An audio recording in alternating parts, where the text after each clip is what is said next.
हुमा, बहुत शुक्रिया ज्वाइन करने के लिए। ये बताइएगा कि पिछले 2 हफ्तों की डेवलपमेंट्स को लेकर आप जनरल असेंबली के इजलास में किस तब्दीली की तवक्को कर रही हैं, और खास तौर पर गजा में जंगबंदी और इसराइल को लगाम डालने के हवाले से? मेरा ख्याल है कि कोई खास चेंज ग्राउंड से नहीं आएगी, क्योंकि जो इस वक्त गजा की सूरत हाल है, वहाँ इजराइल ने वेस्ट बैंक पे तो तकरीबन पूरा कब्जा कर लिया है, और हजारों की तादाद में वहाँ से लोगों ने जगह छोड़ दी है, और जो बच गए वो फाका कशी के हाथों मारे जा रहे हैं या इजरायली गोलियों के हाथों मारे जा रहे हैं। तो अगर कोई पास हो भी जाता है 2 स्टेट सोल्यूशन, तो इस वक्त तो ऐसा लग रहा है कि कोई स्टेट ही नहीं बचेगी, बल्कि इजरायली मिनिस्टर का तो ये कहना है कि ये रियल स्टेट है और अब हम इसको डेवलप करेंगे।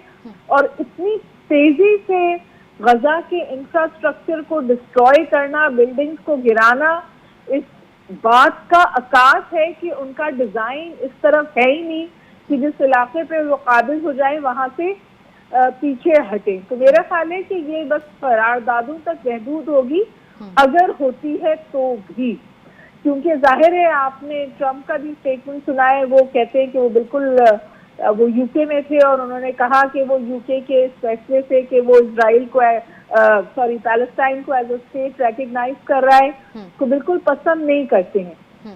जो दूसरी डेवलपमेंट है वो जाहिर है ये है कि क्योंकि यूएस की इतनी कामिल सपोर्ट है इजराइल के पीछे, और वो इजराइल को रिस्ट्रेन तो कुजा सपोर्ट ही प्रोवाइड कर रहा है, तो जो गल्फ स्टेट्स और अरब स्टेट्स हैं बिलखुसूस, वहां अब ये सोच तेजी से जड़ पकड़ रही है कि उन्हें अपना डिफेंस अम्ब्रेला को वाइडन करना है।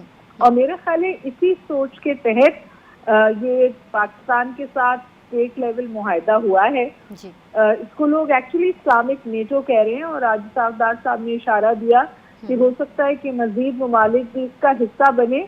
तो ओवरऑल मुझे लग रहा है कि सिचुएशन जो है वो मखदूश हो जाएगी मजीद, और इसीलिए अरब कंट्रीज और गल्फ स्टेट्स जो हैं वो सिक्योरिटी के हवाले से अपनी स्ट्रैटेजी तब्दील कर रहे हैं, और जाहिर है फिर इसका इम्पैक्ट आप साउथ एशियन पॉलिटिक्स पे भी देखेंगे। बिल्कुल। अच्छा हुमा साहिबा, गजा में कहत और आलमी चीखों पुकार के बावजूद जंगबंदी की करारदाद 6ठी मरतबा वीटो कर दी है, तो क्या 140 आलमी रहनुमा अमरीकी सोच बदलने में मजबूर कर सकते हैं? नहीं कि मेरा नहीं ख्याल कोई इसमें चेंज आने वाली है।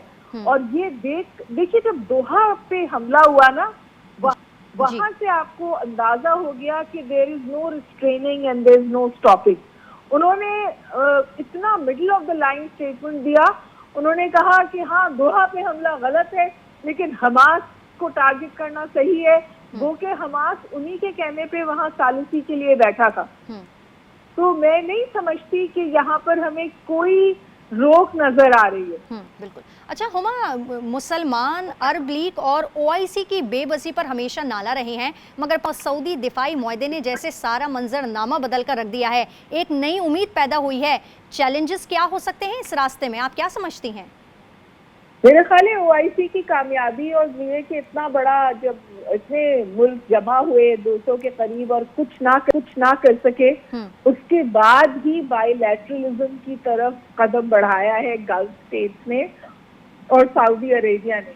जब कलेक्टिवली कोई पुशबैक नहीं आ सका जिसकी कोई वैल्यू हो ऑन द ग्राउंड, तभी मेरा ख्याल है इस फैसले की तरफ बढ़ा गया है कि बायलैटरल एंगेजमेंट हो।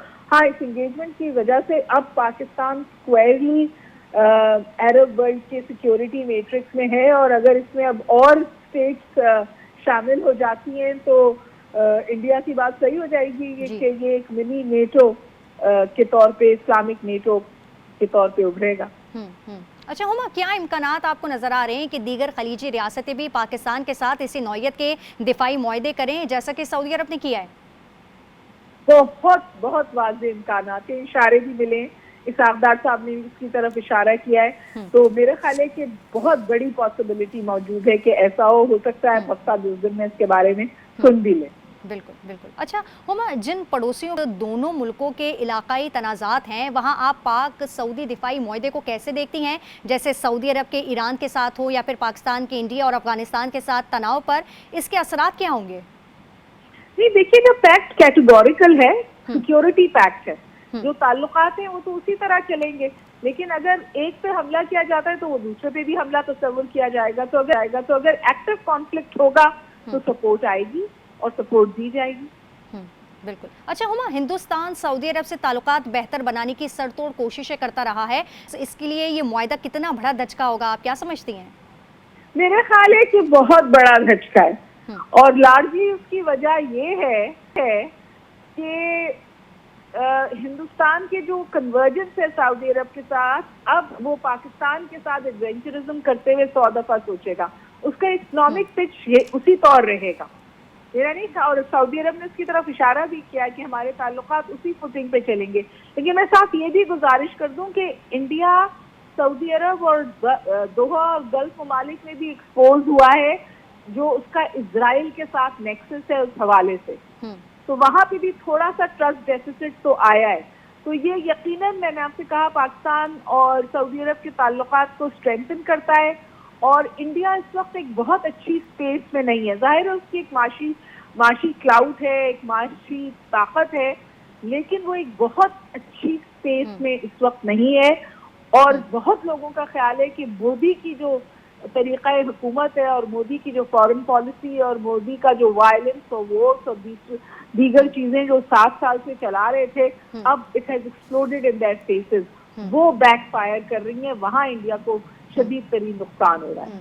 अच्छा हुमा, अमेरिका के लिए इसराइली वजूद एक बोझ बनता जा रहा है। क्या इसराइल को आलमी सतह पर जनूबी अफ्रीका जैसी तन्हाई का सामना करना पड़ सकता है? फिर खुद अमेरिका के लिए मुश्किलात कितनी बढ़ रही हैं? नहीं, मेरा नहीं ख्याल कि अभी तो मोमेंटम है, अमेरिका का क्लाउड बहुत है, और इसी क्लाउड का फायदा उठाते हुए वो इस तरह की सपोर्ट करता है इसराइल को। दूसरा, आपको समझना चाहिए कि ज़ियोनिस्ट लॉबी यूएस के अंदर जो सबसे पावरफुल लॉबी है, चाहे वो फाइनेंस हो, चाहे वो मीडिया हो, वो ज़ियोनिस्ट लॉबी है, ज्यूज हैं। तो लोग कहते हैं कि उनकी मंशा मर्जी के बगैर तो कोई व्हाइट हाउस का ख्वाब भी नहीं देख सकता। तो मेरा ख्याल है कि उस लॉबी का होल्ड कंटिन्यूज। इसीलिए आपने देखा कि यूएस ने ऐसी चीजें की इन 2 सालों में जो आपके वहमो गुमान में भी नहीं था। Freedom of speech, rule of law, अपनी लॉ की वायलेशन।